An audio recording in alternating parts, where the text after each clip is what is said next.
You're listening to PetLifeRadio.com.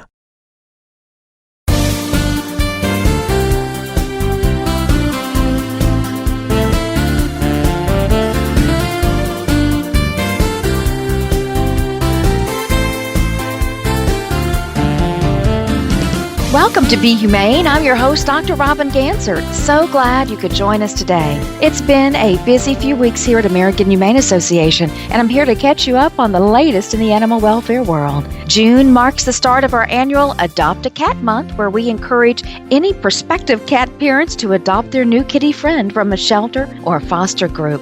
Not only will you make a friend for life, but you'll save one as well. For more tips on why you should adopt a cat this month, if you needed to know why, please visit AmericanHumane.org for our Adopt a Cat package. And as a proud cat parent, 3 kitties in my home, I can tell you they do bring us so much joy. So I just want to give a big shout out to my kitties at home today. On Memorial Day last week, we proudly unveiled our top 24 hero dogs.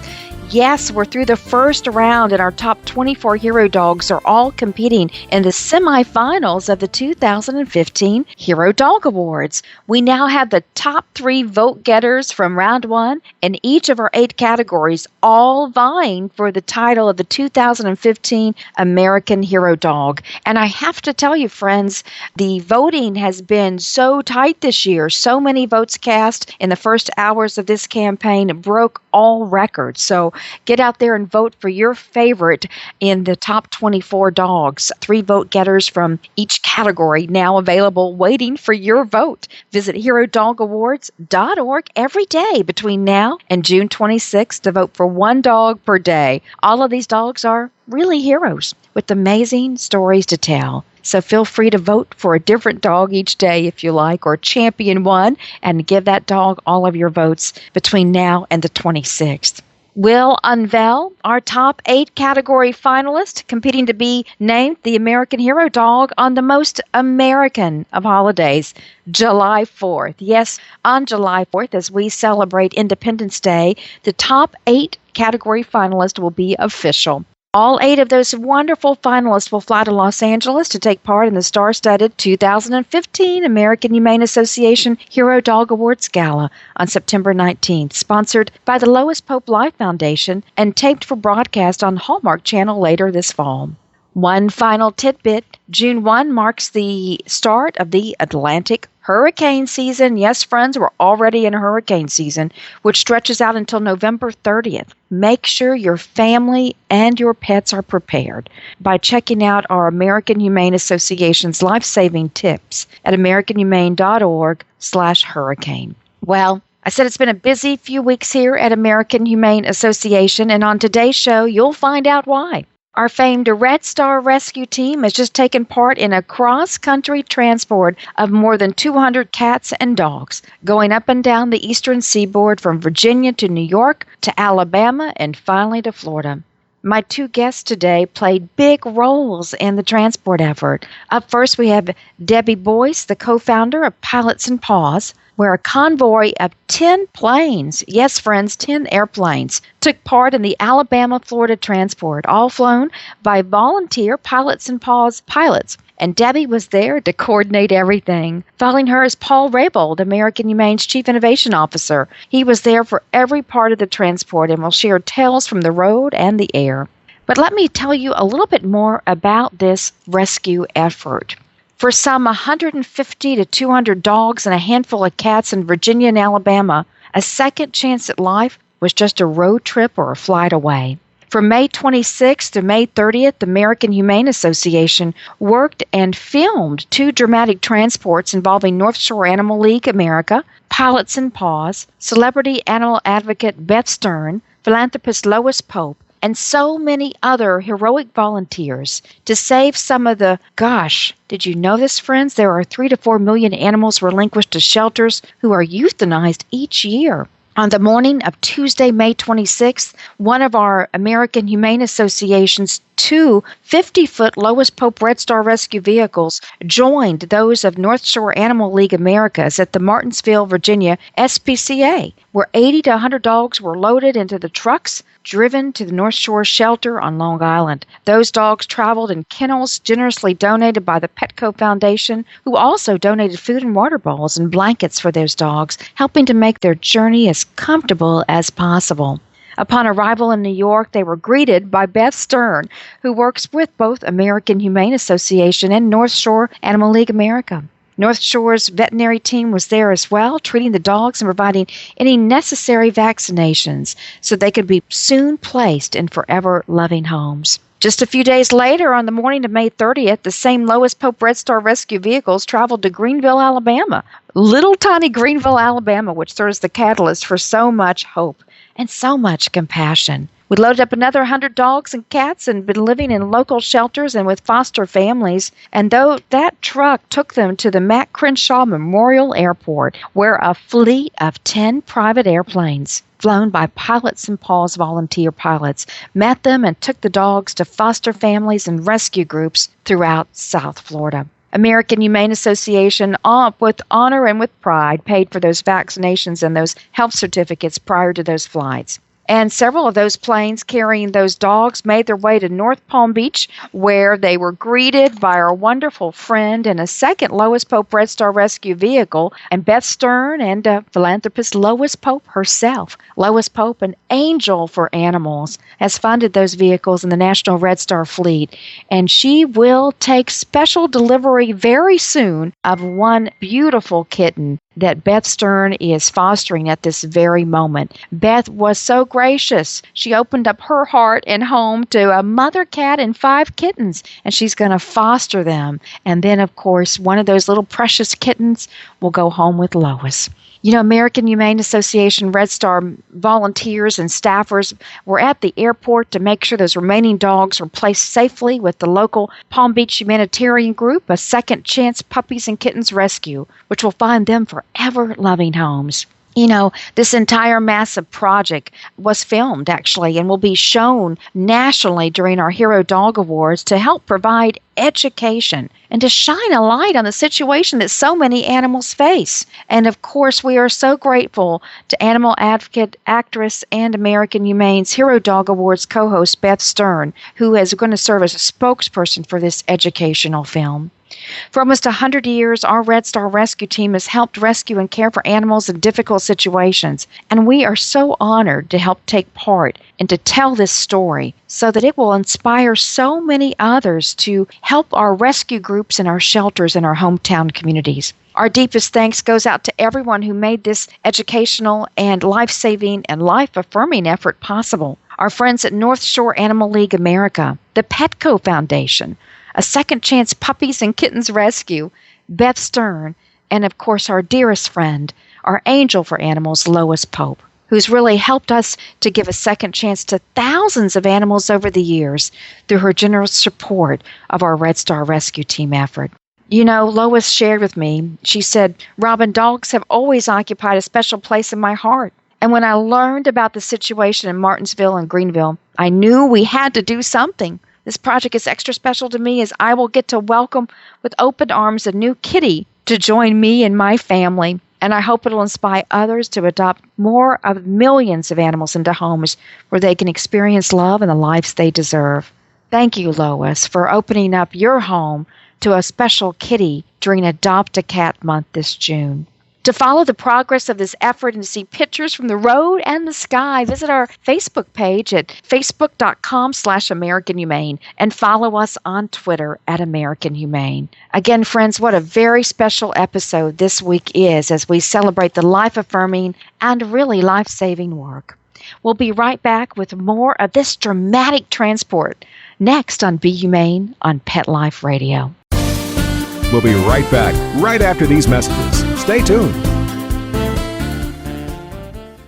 Listen, cat people, it's just litter. Until you realize those big boxes mean big smells, big messes, and big money. Switch to World's Best Cat Litter, the only litter with concentrated power. It guarantees less smells, less work, all with less litter. Try the small bag that lasts one cat 30 days and you'll realize it's just litter, unless it's World's Best Cat Litter. Find it at Target, Walmart, and at your local grocery and pet stores. Amazing Pet Expos is coming to a city near you. Admission is always free, and your pet is welcome. Shopping, adoptions, free nail trims, discounted shots and microchipping, agility, a pet costume contest, and much more. Plus, meet the guys from Animal Planet's hit TV series Tank and Pit Boss. Online at AmazingPetExpos.com. Bring your pets to the Pet Expo.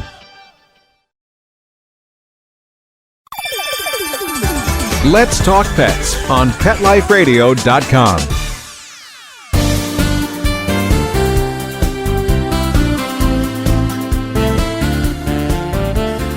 Welcome back. As I was saying, our Red Star Rescue Team took part in a massive two-phase transport of animals to new forever homes across the country. Phase 2 of this incredible project saw pups and kitties from all over Alabama brought to an airport in rural Greenville, where a convoy of 10 airplanes loaded them up and brought them to airports across Florida.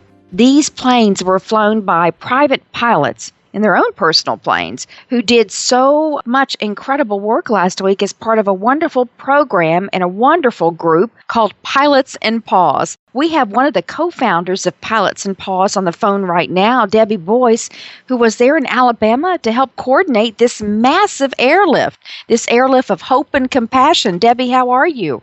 I'm fine this morning. How are you, Robin? Oh, fantastic.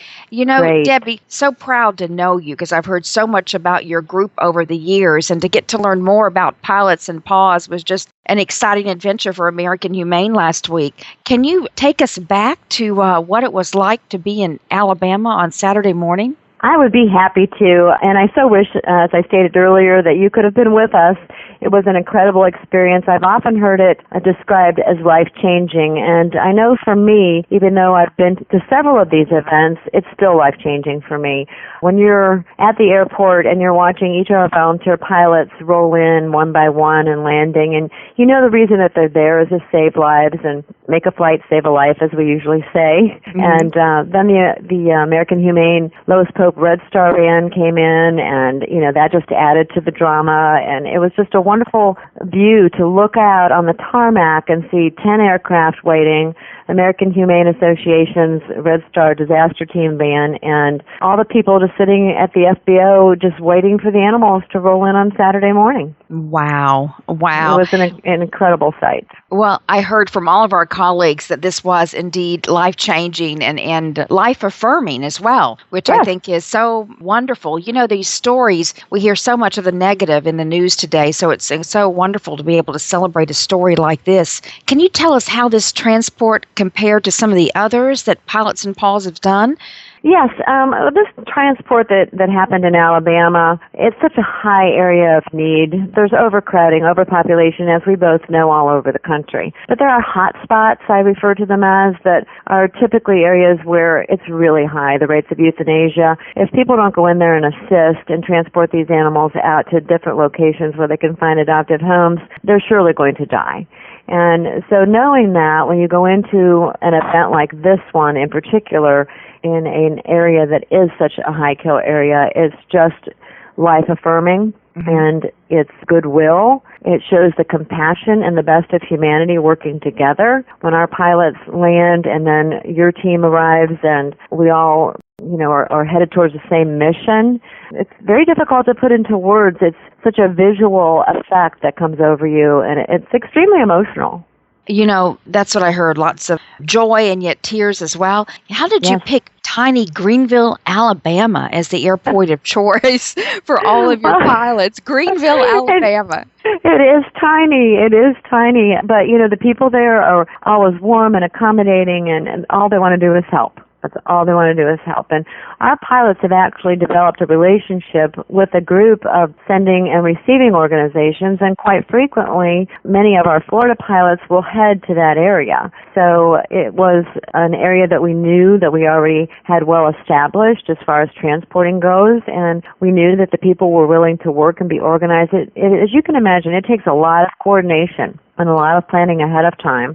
The logistics are very intimidating to some if you haven't done it before. And, of course, there's always the weather. you never know. You pray a lot about the weather because it determines whether a flight can be made or canceled. So it was an area that, as I stated, we've participated in many times before, and I felt pretty sure and good about the location, even though it was tiny Greenville, Alabama. But you also must remember, Robin, that these animals came, and these rescues came from some up to 3 hours driving away from the airport. Wow. They weren't just central to Greenville, that's just the meeting place.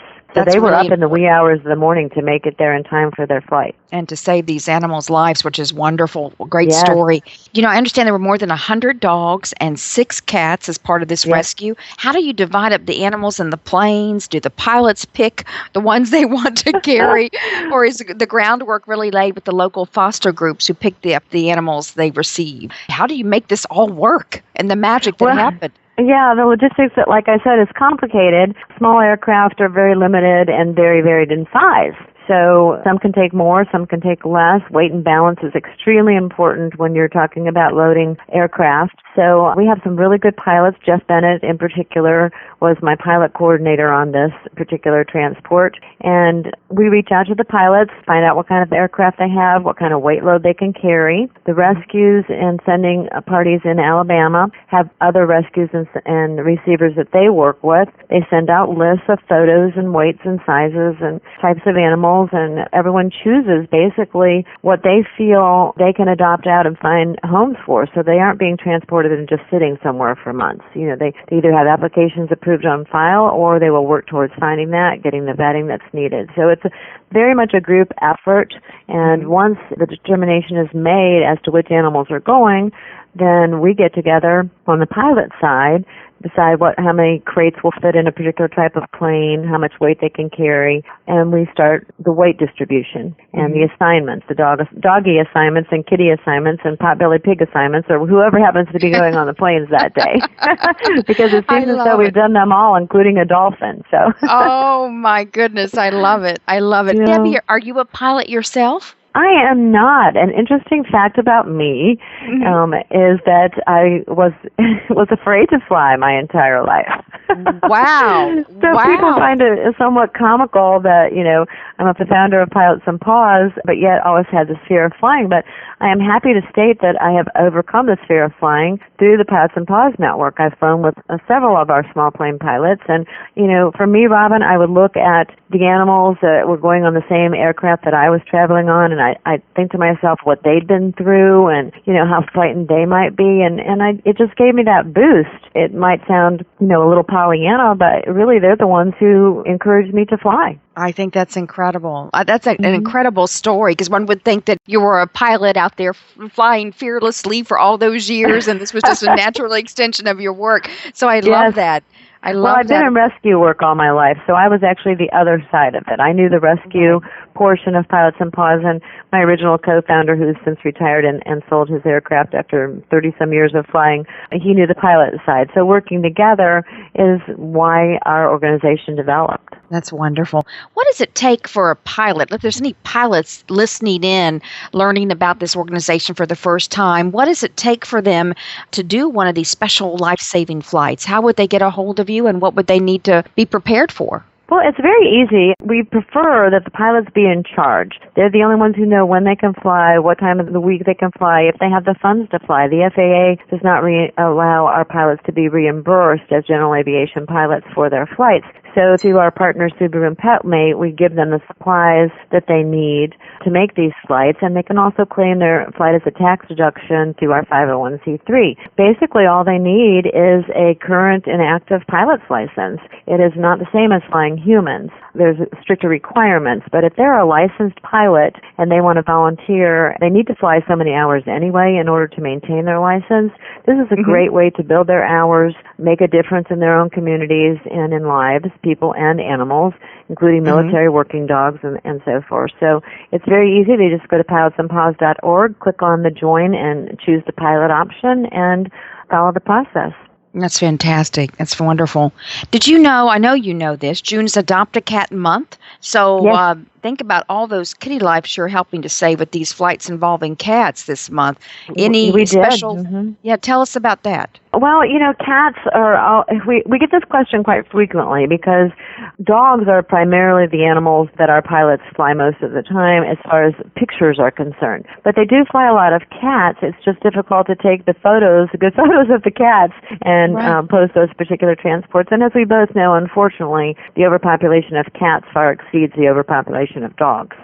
So it's very difficult to rehome many of the cats. So when you focus on a month that just highlights the needs of cats and kitties, then that really brings education and awareness and hopefully change for the lives of those. We did have several kitties, including 2 Sphinx cats on this 140 animals that we transported last weekend, which was very interesting. And, Beth Stern took a mama kitty and 5 baby kittens to foster until the kittens are old enough to be adopted. So we were very pleased that we were able to include some kitties on the transport last weekend. Yeah, we're always pleased to see kitties getting help because they are. It's just so in need of Forever Loving Home. If those listening into today's episode, June is Adopt a Cat Month. Please look at your home. Can you open up your heart and your home to adopt a kitty because they do need our help? I might add too quickly, Robin, that these cats can also be adopted as barn kitties if you have a horse farm.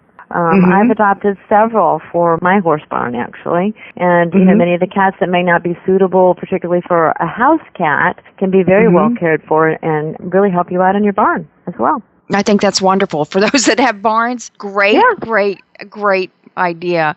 And if you adopt one, consider adopting 2, right? I think it's always good. They need a roomie. They need a friend. Debbie, I have to ask, I know you've got a big calendar ahead for Pilots N Paws. What's next for you? Because I know you have a big annual event coming up in the fall. We do have a big annual event coming up in the fall. We do this every year, sometimes a few times a year. Of course, our pilots fly every week. And, through their choice and their commitments that they choose to make. But we like to bring education to the public, and we go to various communities. And this year we'll be in Rock Hill, South Carolina. And pilots last year were from all over the Southeast primarily. And making flights. We had 72 aircraft. We moved between ground. We worked with ground transport as well. We moved 491 animals in one day between the 72 planes and the ground transport. And we would really love it if the American Humane Association would be involved with our event this year. It's October 2nd and 3rd. It's in Rock Hill, South Carolina, which is in between Greenville, South Carolina, and Charlotte, North Carolina. So it's in a good location for moving animals either any direction you would like to go. And like I said, we do these events really to educate and bring awareness and highlight the need. And I believe it works. There are several people out there that really still don't understand that, they need to spay and neuter their animals in their area. They need to work for change, and they don't have to be a pilot, and they don't have to own a shelter, and they don't have to have a rescue to get involved. There are other options and things for them to do to help start at home. Right. Absolutely. That's a great lessons learned. On another subject, and by the way, American Humane would be honored to be a partner in your October event in Rockville. And I know exactly where Rockville is. So it's all Rock Hill. Rock Hill, that's right. Right between Charlotte and Greenville. Wonderful. Yes. I know that you're the executive partner as well of the Pet Philanthropy Circle. I bet our listeners have never heard of the Pet Philanthropy Circle. Tell us a little bit about that wonderful initiative. Well, the Pet Philanthropy Circle was started by my friend Jewel Fine Morris, and the premise for that is totally about education. It's a philanthropic organization that was started in order to raise funds to give grants to hands-on rescue organizations that are doing good work and to help them. As you know, funding is always very difficult for any 501c3 group, and particularly little smaller rescue organizations who have a really difficult time doing the vetting bills and so forth. So the premise is to educate, create change, and benefit the rescue organizations across the country. I'm quite honored to be executive vice president of that organization, and also recently quite honored to be one of the board members and the directors of Air Care Alliance, which is an umbrella of all public benefit flying organizations in the United States. Oh, congratulations. Well, I'm the only animal person on the board. I love it. We need to get more animal people on all sorts of boards so we can help change policy and practice in communities across our great country. That's my goal. I know, and you do such noble and laudable work, Debbie. You do A as question. Oh, well, you're so gracious. A question I always like to ask our guests is for them to tell me about their own pets. And I'm sure as a co-founder of Pilots N Paws and all the other incredible work you do for animals and a rescuer for many years, what precious creatures do you have in your house today? I just love to know. Well, I'd like to take just one step back from that, Robin, if it's okay. Mm-hmm. I've been in rescue, like I said, for numerous years, and I was one of the founders of Doberman Assistance Rescue. So Dobermans have always held a special place in my heart. We've had Dobermans for approximately 36 years in my life. So it was because of a Doberman named Brock, who was used to train fighting dogs in Florida, that Pilots N Paws was even started. So, I have to pay tribute to Brock. When I reached out to my friends to ask if they could help transport him from Florida to South Carolina, that was when my friend John offered to fly down and pick him up for me. So, unfortunately, we lost Brock this past year. And it was a year of sadness in my family as far as pet loss went. We had 2 Dobermans, very precious to us, Brock and Chelsea Bugs, and we lost them. And in between Brock and Chelsea Bugs, we lost my 19-year-old Lhasa. So I had all these aged, senior animals who I loved dearly, and I also had a 24-year-old mare. And we lost them all within just a short span. But in between the loss of Brock and my little Lhasa Lily, who was 19, we adopted a little cute terrier mix, Yorkie mix from North Carolina that one of my pilots flew to me, named Jazz. So currently I have Jazz, 2 rescue barn kitties, and 3 rescue kitties that are in my house. Oh, Debbie, I'm so glad you shared the story of Brock, because that's how I first was introduced to you, was through Brock's story, and it's just so beautiful. So thank you for sharing with our listeners. And, so many of our listeners have senior pets, and there's a wonderful new book coming out in September. It'll be released September 15th by my friend Laura Coffey, and she has gone into, isn't she wonderful? She's wonderful. So, Laura has highlighted Pilots N Paws many times over the years. Yeah, she's just fantastic. So her new book on senior pets will be coming out, and I can't wait to read it myself. And again, for those listeners, June is Adopt a Cat Month. When you think about kitties, just don't think about kittens. Think about some of those senior cats in shelters who also need a forever loving home. So I always want to get a plug to the senior pets. I have an old spaniel right now, Gatsby. Love him. He has a special place in our heart and in our home, and whatever Gatsby wants is the old man in the house he gets. So I agree with you. I agree with you, Robin. I have 2 senior kitties in the house whose owner went, unfortunately, to a nursing home earlier this year. And people overlook these senior animals, and they're such wonderful pets and loving pets, and they give so much, and they deserve every comfort that we can offer them in their final years. Absolutely. And when he wants to hop on the bed, of course, he can no longer jump on the bed. He gets a special hug as he gets lifted up on the bed to lay there and to read with me and watch television. He just is really special. And the other dogs are just looking, saying, "Why don't we get that?" And we're like, "Too bad." Gatsby is the senior dog, and he gets all the special joy. But thank you for sharing this about your senior pets and what they mean. That's just beautiful. Well, our listeners are going to want to learn more about Pilots N Paws, and they're going to want to donate. Can you give everyone your website again? Yes, our website is Pilots, the letter N, Paws, pilotsnpaws.org. And we're preparing to launch a kids corner too. So if you have children, please watch for that. There'll be a lot of downloadable activities and books and videos and things that you can view and coloring books that you can download. So it's pilotsnpaws.org, and we hope that you will support our organization as well as American Humane. Wow, we love Pilots N Paws, one of the finest organizations out there, period. Hands down, Debbie. So congratulations on all your great work, and congratulations on a wonderful week last week, saving so many lives. The same as return to you, Robin, and I hope we can do it again. Oh, thank you so much. Well, this is Dr. Robin Ganser. You're listening to Be Humane on Pet Life Radio. Stay tuned. We'll be right back after this brief message. Sit. Stay. We'll be right back after a short pause. Well, 4 to be exact. Hi, Jill. I see you and Bella are enjoying this lovely day as well. It's a perfect day for a walk. Isn't that right, Bella? And what a colorful ID tag you have, Bella. It certainly puts my Rusty's boring engraved tag to shame. Isn't it great? It's a dog tag art tag. Dog tag art? Yeah, dog tag art makes the world's coolest pet ID tags. Pick from hundreds of cute designs or upload your photos or artwork to create a unique tag of your own. They even give you 4 lines of text on the back of the tag for important contact information. I love it! But do they hold up? We have to replace Rusty's metal tags so often because the information wears away. Dog tag art tags are some of the highest quality pet tags out there. They're made with super durable stainless steel. Your information is always legible and the tags are guaranteed for life. Well, I'm sold. Where can I get my dog tag art tag for Rusty? DogTagArt.com. Sounds great! We can't wait to get online and get a tag of our own. DogTagArt.com. We keep best friends together. Use the coupon code RADIO for a 25% discount off any tag. Active for Pets is a new wellness platform and app that helps pet parents save time and money on their vet bills. Stop paying for unnecessary vet treatments. Consult with the vet online. Get unlimited access to your pet's entire health history from any computer or smartphone with the Active for Pets app.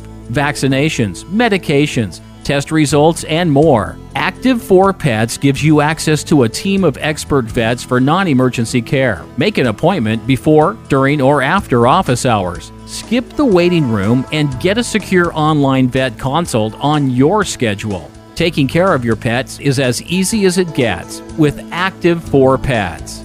Ready to try Active for Pets? Listeners get 40% off a 1-year membership. To get this great offer, use promo code PETLIFE on the sign-up page of active4pets.com. That's ACTIV, the number 4, PETS.com. Or call 888-512-2848.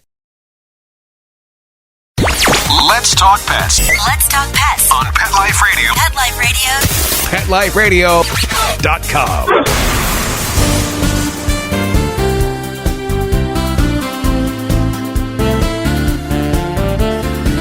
Welcome back to Be Humane on Pet Life Radio. We're spending today's episode talking about transporting animals to a second chance and forever home all around the country.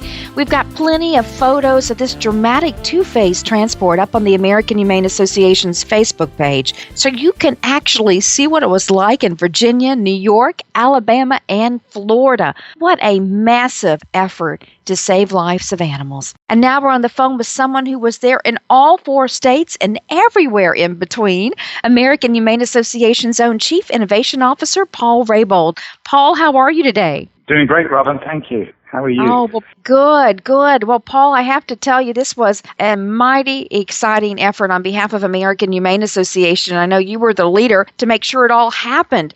Can you tell us a little bit about what last week looked like from state to state and share some stories with us? Where did you begin the week? Sure. So flew into New York on Monday. At the same time, the Northeast Red Star truck was driving down to Martinsville, Virginia, with North Shore Animal League. And then Tuesday, they loaded up bright and early in the morning, close to 100 animals, and started to drive back up to North Shore, which is in Long Island, New York. And we got ready to receive them at North Shore. They arrived around 6:30 at night. In the meantime, we were filming and interviewing people at the shelter. And an amazing facility, adopting out 20,000 animals a year. And then the team showed up, Red Star team, lots of press, quite impressive, our big truck rolling in. And we unloaded the animals, bedded them down for the night. Next morning, we checked them out, see they'd had a good night's sleep, did some veterinary exams, did some behavioral tests, and then we headed down to Alabama. And the Red Star truck drove to Alabama. So fast forward to Friday. We got 10 planes arriving in Alabama, working with Pilots N Paws. They're coming in Friday. Red Star truck arrives Friday. And then Saturday morning, we've got 148 animals arriving from all over the state in Alabama. Not from shelters, primary rescues and foster homes. And they arrived, loaded them onto the planes, flew off down to West Palm, Tampa, Naples, and Orlando. I went to West Palm on a little plane, got there, more filming, more press, and unloaded those animals, and they went off to various foster homes. It's wonderful. And that was it. Well, that was more than it. That was a massive logistical effort, too, with planes, trains, and automobiles, really getting these animals into areas where they have a second chance, really, at life. I know these efforts that you had orchestrated were taking animals from areas that were simply overloaded. Am I right? I mean, I understand that Greenville, Alabama was the point for so many animals from across the state that there were just so many animals, and they just needed to go to a place where they had a chance to be adopted. Is that right? That's correct. I mean, it was a heartbreaking and heartwarming week. Heartbreaking because there were so many animals, and heartwarming, as they said, they were going to get a chance to live and not be euthanized and find forever homes, which was quite heartwarming. You know, and the stories, a couple that stuck out up at North Shore, a mum and a little boy, 9-year-old boy, show up to, he's going to adopt a cat. So he's looking at kittens, and that was quite heartwarming to see his face and the excitement when he found the cat that he wanted to take home. And then down in Alabama, a little boy that had fostered a cat with his mum and some dogs was saying goodbye to the animals that he'd helped. So they were pretty powerful stories, and these animals will all find forever homes. And the partners we worked with were outstanding. So yes, they did go to places where there was a shortage. And actually, some of the animals had been adopted. They had to go through quarantine first with the fosters, but they had been adopted. So we're not shipping animals into areas that are overwhelmed with animals. We're shipping them from those areas that are overwhelmed to areas that have a shortage. Well, that's really reassuring to those on the phone, or I'm sure wondering about their own communities and being overwhelmed in some places, and in other places, I know there are real shortages, and to make that happen, that magic happen with building that bridge is so powerful. Well, Paul, I know you mentioned a couple of times there were media at both ends of this. I know that media helped to serve an educational point, right? What were those messages that you were sharing with the media about pet adoption, pet rescue? What were you educating the public about?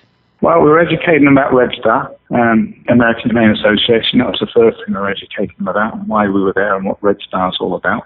And they were educating them really about responsible pet ownership and making sure that the people that were there to adopt were matched with the animal, and it was going to be a good fit. So that was mightily important. Up at North Shore, there was behaviorists. They've got behaviorists on staff, so they're looking at animal temperament. So we're educating around that, because the last thing we want is for the animal to go and then be relinquished back to the foster home or the rescue. That's the last thing we want. So we're educating around that, and also just educating around health and welfare for the animals and their needs. And then talking about the bond and how that will form, and the importance of animals in our lives to kind of wrap it all up. I have to tell you, in New York, and you think we scripted this, but we didn't. I wanted to show somebody adopting an animal, not one of the ones we just rescued because they were in quarantine. So we got a gentleman that agreed to do it. He'd adopted a kitten, and he was a New York firefighter adopting a kitten. And I swear to God, I didn't script that. I couldn't believe it. Isn't that wonderful? What a great, great story. And, you know, I just love to see, especially in the month of June, which is Adopt a Cat Month, those cats find forever loving homes. And as we just spoke with Debi, the co-founder of Pilots N Paws, we really have to open our hearts and our homes to kittens, to cats. And let's not forget those senior pets this month to make sure that they do have a second chance, because they bring us so much hope and healing, don't they? They sure do, and it was interesting to learn that the animals, not that we had any on this trip, but at North Shore, most of the animals that go quickly are the ones that are old or disabled in some way, and they go fairly quickly, which was heartwarming too. That's wonderful. Well, Paul, on behalf of all of us, congratulations on an incredible effort to transport animals with Red Star Rescue, Pilots N Paws, North Shore Animal League last week. What an incredible collaborative effort across rescue groups and nonprofits doing this wonderful work to provide these animals with a second chance. I always like to ask our guest, Paul, for them to tell and share with us about their own pets. I know that you have some special animals in your heart and in your home. Can you tell our listeners about your own pets? Sure. So we have a 9-year-old Irish setter who's a show dog that somewhat of a rescue. After they're done showing, they're pretty much done and live in a kennel situation. So we rescued him. And then just recently, last year, we rescued 2 standard poodles So the Irish setter's called Kobe, and then the poodles are Yogi Bear and Paris. So we rescued them from the poodle rescue, and they were pulled out of a puppy mill situation, which wasn't too nice for them at all. So we've rescued them, and it's been interesting watching these poodles do the first things in life, like going to the beach for the first time, or riding in a car, or going to a restaurant for the first time, or walking on a leash, and how they've blossomed and grown and really love their lives now. So that's pretty powerful stuff when you see that. So that's our three Herberts, as we call them, and they're all doing really well. That's wonderful. Talk about living the mission, having your own rescue dogs in your home. That's certainly living the mission, Paul. So that's incredible. Any final thoughts over last week? And I know everyone's still recovering from all of the travel and all of the logistical effort that really took to pull this whole effort together. And I know we all have a special thanks to Lois Pope, one of our wonderful benefactors at the association. And her vehicles were on the road, in use, all up and down the East Coast last week as part of this effort in coordination with Pilots N Paws and North Shore. Any final thoughts about what last week meant? Well, I think another thing that struck me, you look at these animals and the trust they have in humans, that you're going to take care of them and look after them. And certainly, cats are equally important as dogs. But as I look at the Hero Dog Awards, these puppies, could they be, one of them be the next hero dog, right? And of course, they're all heroes, but could they be the next American Humane Association Hero Dog winner? And they quite possibly could. So that struck me. I mean, last year, every year really, we've had quite a few hero dog winners that started their life in a shelter. So that's one thing, as you're holding these little bundles of fluff, you wonder what their life is going to be and if we will see them on the TV as a hero dog winner. Well, I know last year, I think about 5 out of the 8 animals were shelter dogs given a second chance at life, and they did indeed win their categories and are real hero dogs. So it is an amazing testimony. Well, Paul, on behalf of all of us, thank you so very much for this incredible effort. And for those listeners, you want to see those photos, visit the American Humane Association Facebook page, and you can see what it was like in Virginia, New York, Alabama, and Florida for this incredible collaborative among a number of institutions led with Paul Raybould at the helm to save these lives. Well, that's all we have for this week's edition. Be sure to tune in next week for a very special show where we'll once again be live from Capitol Hill. Something very exciting is launching on June 3rd in Congress, and we'll be back next week to tell you all about it and what it means for our animal friends. Take care, and until then, and as always, let's all remember to be humane. Let's Talk Pets, every week on demand, only on PetLifeRadio.com.